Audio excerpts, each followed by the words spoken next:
All right, let's review and recap Season 3, Episode 4 of White Lotus, Hide or Seek, trying to practice concision and minimizing rambling, so let's just get into it. The episode opens with Jacqueline leaving a message for her young husband, Harrison. The scene sets the stage for Jacqueline's attitude throughout the episode, as it is clear she's anxious about the age gap in her relationship. So as we learned in past episodes, she's 10 years older than Harrison. At breakfast, Jacqueline obsesses over her phone in anticipation of a message from Harrison. Jacqueline then decides that the woman should experience something different and asks Valentine for suggestions of a vibey place. Valentine says, "I know a place you might like." I also want to note that both Lori and Kate seem totally fine with the idea of staying at the resort and doing a yoga session. So this is really all Jacqueline pushing all of this onto them. Jacqueline then also suggests that Valentine and Lori hook up, but both Valentine and Lori do not seem receptive to that idea. The women arrive at Valentine's suggested resort, where two older Australian widows recognize Jacqueline and say hello. Upon the women awkwardly introducing themselves and the fact that they were not posh enough to enter the White Lotus, Jacqueline notices that most of the guests at the pool are very old. This triggers Jacqueline because of her anxiety about her age gap marriage and the fact that she infers that Valentine sees her as old. While I definitely think Valentine is making an inference about Jacqueline and her friends and where they belong, I think he's also, one, ensuring that he's putting the ladies in an environment that's generally considered safe and comfortable for foreigners, and two, is making the appropriate calculation that the streets of Thailand, where the fun is had, is not necessarily the vibe for these women. It's clear that beyond the ageism issue, Jacqueline is also an elitist who seems to want the life of a Kendall Jenner without necessarily Kendall Jenner's youth or bank account. She's just not willing to see herself for who she is, so she's hoping that the world is willing to delude her and everybody around her that she's this young, spicy thing, when unfortunately she's just not that anymore. Anyway, Jacqueline immediately wants out and pushes the other women to join her, even though they don't seem to be as peeved by the situation. Jacqueline confronts Valentine at the concierge desk and rudely refers to Valentine as her butler. She forces Valentine to skip out on work to hang out with them. The show is clearly showing that Jacqueline is a little bit of a menace. So I think she's I wouldn't say she's going manic here, but she's clearly, again, trying to force the world to impose her version of reality. The women are then shuffled into town, where Valentine tells them about a plan to meet at a club later that night. However, due to the holiday, people are engaging in street water fights. Jacqueline thinks she can negotiate with children who are targeting her, but it just seems that the entire town is going ham and that these children have enough justification on going relentless on them. The women finally make it to the club, where Valentine introduces his friend Alexei and Vlad. As insulting as Jacqueline finds hanging out with old women at the pool, nothing screams loser to me like hanging out with the hotel staff member and his friends. The last time I ever entertained something like this, I was still in undergrad. This is not the flex that Jacqueline thinks it is, and this will likely lead to horrible consequences that I hope we actually get to see in episode 5. So let's make it to the rat lifts. Tim is continuing his new form drug habit, but unfortunately for him, Victoria is catching on. In the morning, Saxon pushes a protein shake onto Lachlan, which leads to an argument because Piper says that women aren't always into super jacked guys. Saxon makes fun of Piper and says he doesn't want Piper to turn Lachlan into an asexual, agender person. Victoria confronts the family about her missing lorazepam, and the kids reinforce that Victoria shouldn't need anti-anxiety medication on vacation. Victoria reminds the kids that socializing on vacation is different than socializing at their local country club, which then makes Tim groan in distress as he remembers that the country club members will definitely have their opinions about his impending charges. Tim then unintentionally exposes himself to his children. Again, this just seems like shock imagery to me as opposed to anything explicitly sexual. However, this did make me feel really bad for Piper, who in this moment is between Saxon being a dick to her and her father literally showing his dick to her. The family make their way onto Greg/Gary's yacht, where they're greeted by staff. I'm just pointing this out because you have to have money that makes a rich person jealous in order to be able to afford a yacht with staff. So Tanya McCoy was sitting on a verifiable dragon's den. Chloe greets the family and looks absolutely stunning in this pink dress and black hat. I just love that outfit. If I was a skinny queen like her, I would probably try that out. Actually, I think it would work on a curvier body too. So anyway, I was obsessed with that dress and I might look into that.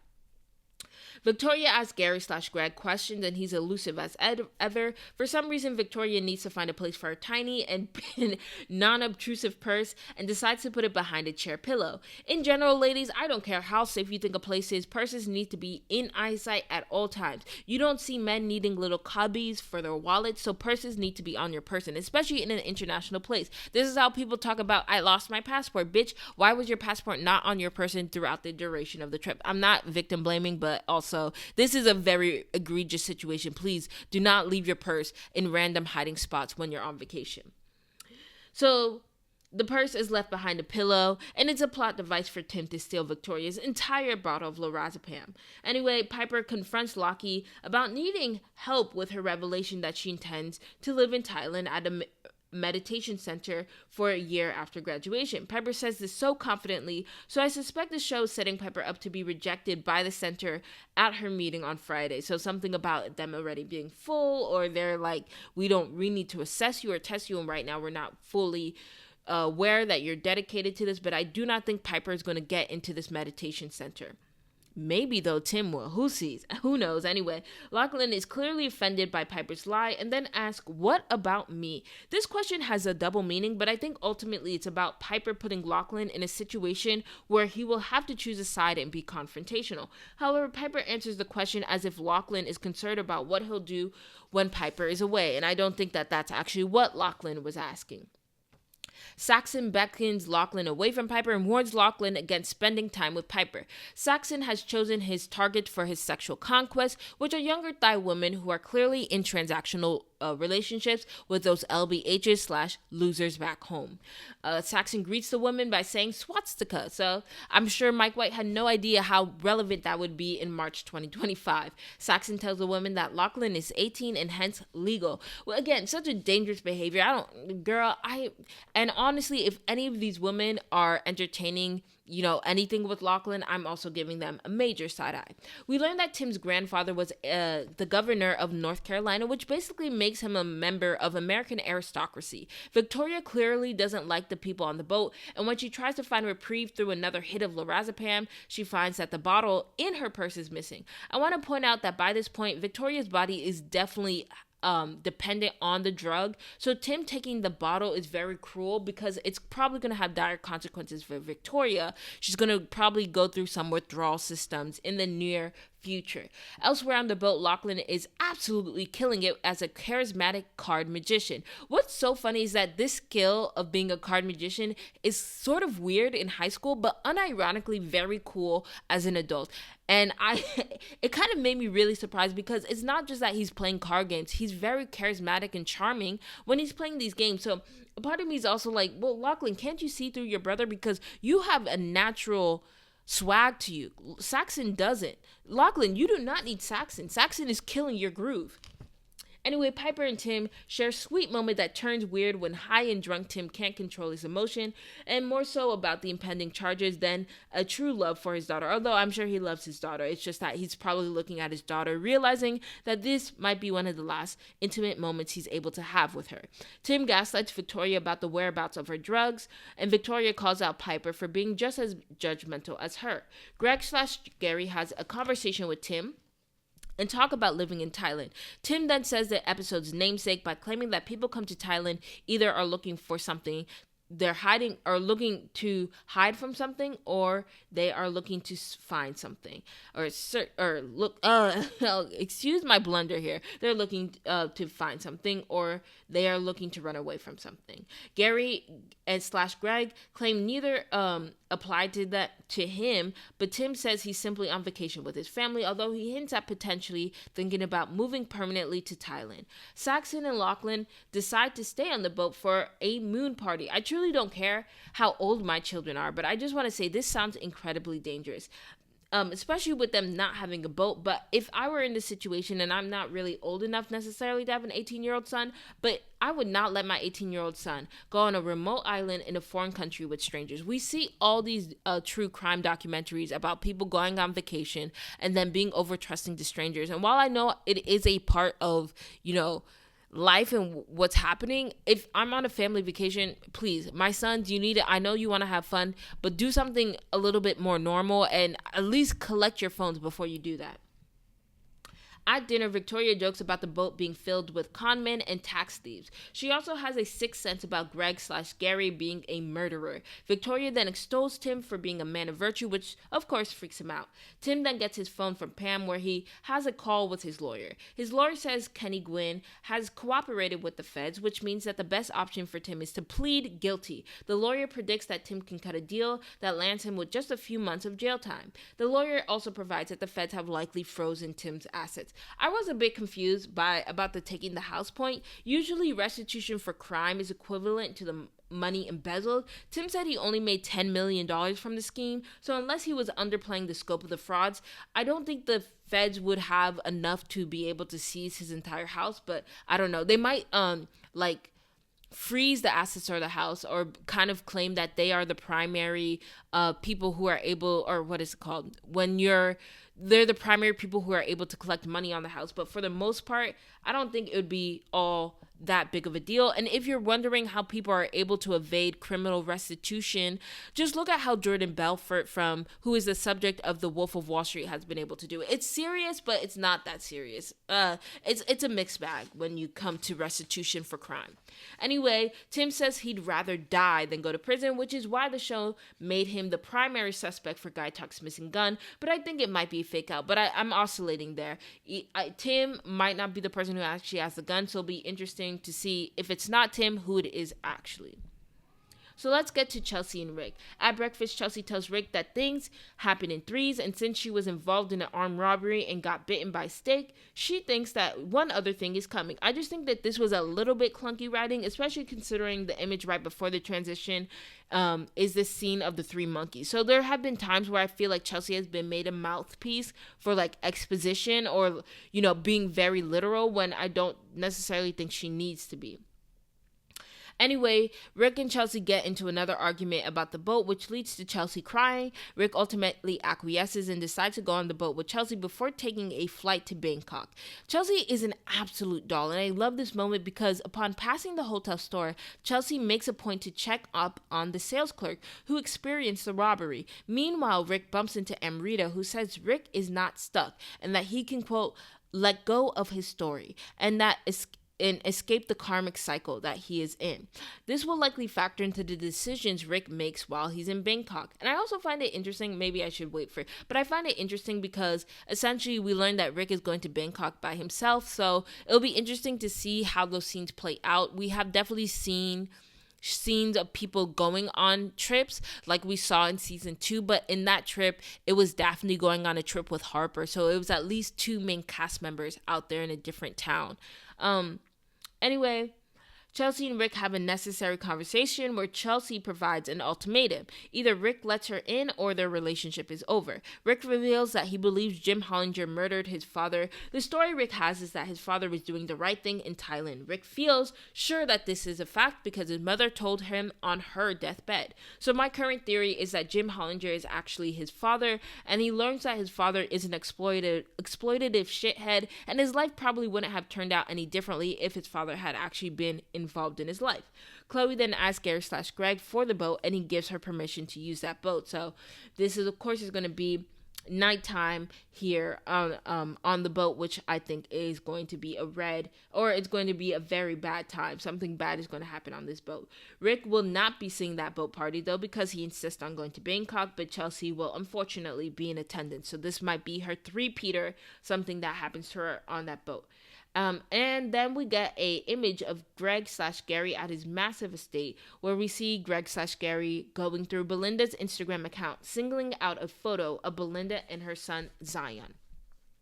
So let's go through the staff. I think that it was really only Mook, Guy Talk, and Belinda that we saw highlighted here, although it was kind of sad because I thought last episode we get more with Fabian, but he literally shows up for one line and then he's gone. Anyway, let's get into it. Belinda has a call with Zion and anticipates that he will be arriving the next day. She's still hearing sounds in her room, so again, a sign that she might have a reason to be trigger happy in the near future. Belinda is still contemplating Gary/Greg's familiarity while having lunch with Porchai. Belinda lets her curiosity take her, and she learns that Tanya died under mysterious circumstances in Italy, and that Greg is in fact the Greg she knows, and that he is wanted for questioning. Also, we got confirmation that Greg did in fact work for BLM for 27 years. Maybe this was only me who was curious about this because I thought he was just a professional scammer, but it looks like he actually had a job and he just saw a really fat mark and he decided to take it. And I don't mean fat in a literal sense. Don't come for me. In the morning, Mook catches up with Guy Talk and gives him an opportunity to ask her on a date. Her answer is not clear, but Guy Talk does tell Mook about his upcoming meeting with Fabian. At Guy Talk's meeting, Fabian simply reinforces the importance of Guy Talk's role as a security guard, while allowing a more senior security guard to tell Guy Talk about further measures that are being taken. The senior security guard tells Guy Talk that they're going to start using guns on duty. At the security station, Mook greets Guy Talk in her dance costume, and she looks absolutely radiant. I mean, it's Lisa from Blackpink, but I will say, her in that costume was just, awe-inspiring. I understand, like, sometimes I know this is kind of a sexist trope, but people always wonder, like, how were men having whole art careers basing off one woman being their muse, and then you see somebody like Lisa from Blackpink and you're like, I understand why men had muses. Like, I too would be inspired to create art if I had a woman like her around my arm all day. When Guy Talk drops Mook off, he references the date, but again, Mook does not seem to give a definitive answer.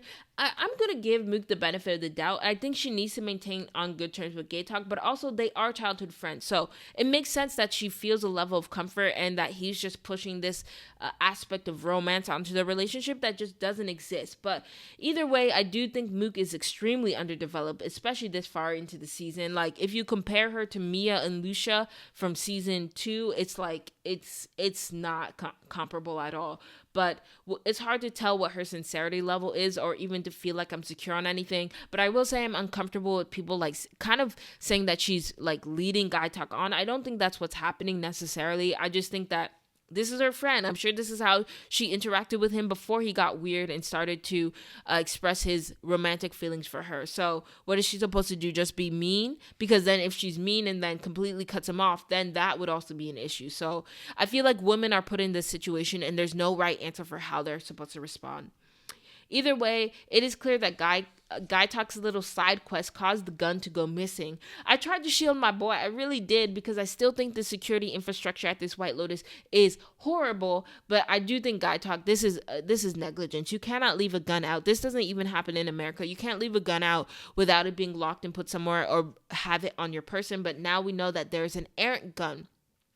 With that being said, I will make this comment that gunshot from episode 1 where we see Zion running away from the gunshots, it felt more like an automatic, and the gun that Guy Talk has feels like it's not an automatic. I don't know much about guns, but we'll have to wait and see. But I think that this is Chekhov's gun, so there is going to be some payoff with us actually seeing this gun in the near future. Anyway, I still think this season is going slow, and with all the time that Mike White has allowed us to have with these characters, I think a lot of the intended big payoff in the next 3 episodes is going to come across as flat, since it seems like a lot of people have probably already made predictions that I assume are going to be on the timeline of correct. So anyway, this was Strategic Delusion. Thank you for watching this video. If you do watch my videos all the way to the end, I would love to hear feedback from you.